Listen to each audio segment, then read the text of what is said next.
مشهور است که شخصی شکایت پدرش میکرد که مالم ازم گرفته، ممتلکاتم ازم گرفته، گله داشت. پیامبر صلی الله علیه وسلم عصبانی شد، گفت انت و مالک لابیک، تو با مالت مال بابات است. چقدر به پدر سخت میگذرد که فرزندی رو بزرگ کند که بهش بگوید تو هیچ کاره هستید.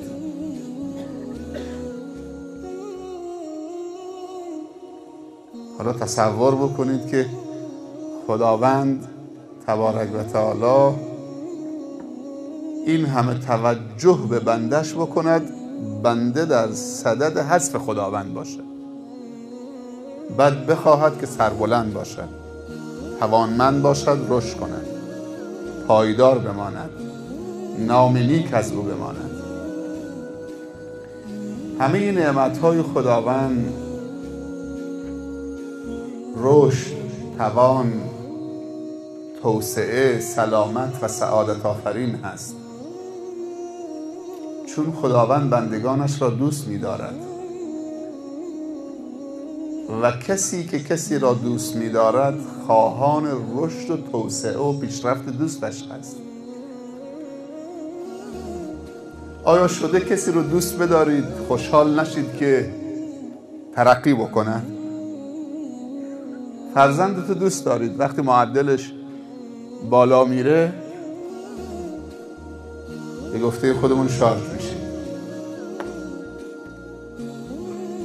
اگر افت کرد معدل تحصیلیش پریشان میشه.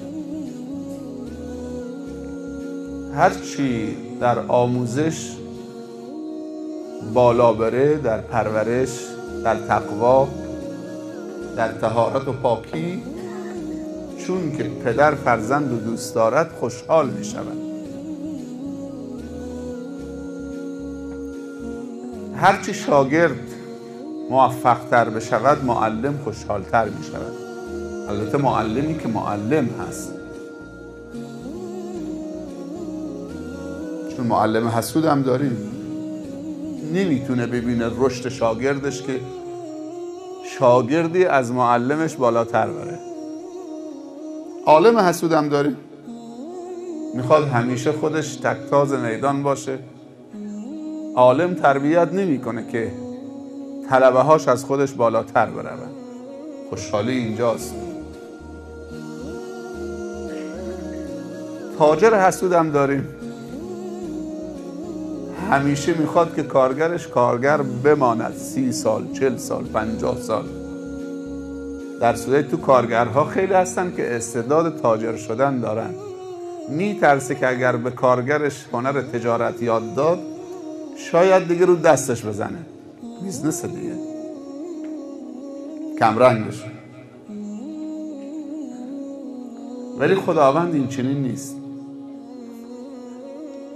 خداوند دوست واقعی است. الله ولی الذین آمنوا، دوست واقعی. هیچ موقع از رشد بندگانش ناراحت نمی شود، از توسعه پیدا کردن بندگانش، از پیشرفت و ترقی بندگانش، بلکه افتخار می کند که بندگانش عالمند، بندگانش عاقلند. به این قشر از بندگانش بی نهایت افتخار می کند. بندگانش رشیدند از نظر نضج و کمال عقلی، بندگانش حکیمند، بندگانش سخی هستند. هیچ موقع خداوند به بنده جاهل و احمق و کودن و نفهم و بخیل و اصلا افتخار نمی کنه. حتی اگر روز 1000 رکعت هم نماز بخونه بخیل باشه، خدا بهش افتخار نمی کنه، چون نماز چیز شخصیه. تا انسان نیت خیر و قدم خیر و حرف خیر نسبت به بندگان خدا نداشته باشد صفت خدایی نمیگیرد، حتی اگر نماز بخونه، و در نظر خدا بزرگ نمی شود. پس نماز خوندن تنها در دل شب برای خودش تنهاست، اما یه حرف یاد بندگان خدا دادن، 1 درهم برای بندگان خدا خرج کردن، 1 کلمه نصیحت به عنوان تذکر هم برای خودش هم برای بندگان خدا، این در نظر خدا خیلی بزرگه. کنتم خیر امت اخرجت للناس تأمرون بالمعروف و تنهون عن المنکر. نگفته شما بهترین امت هستید چون خوب نماز میخونید شخصی.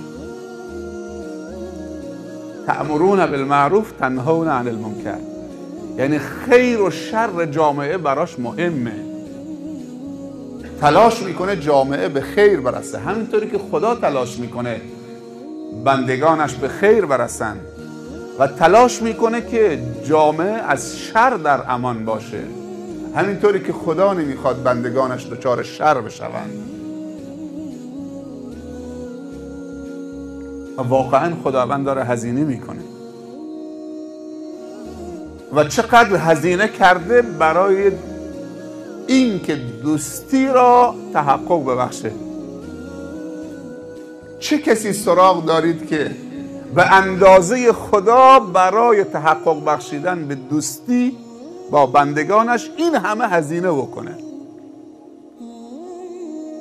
این همه مخلوقات مسخر کرده، این همه امکانات مسخر کرده که بندگانش توسعه پیدا بکنن. حق امضا داده، حق امضا. مگر خلیفه غیر از جانشینه؟ خلیفه یعنی جانشین، کسی که حق امضا داره.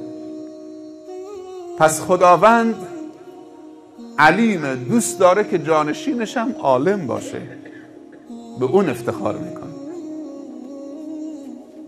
در نتیجه نعمت علم قرار داده، به معلم بها داده، نعمت حکمت قرار داده. خیلی از انسان ها هستن حرف بیهوده نمیزنن،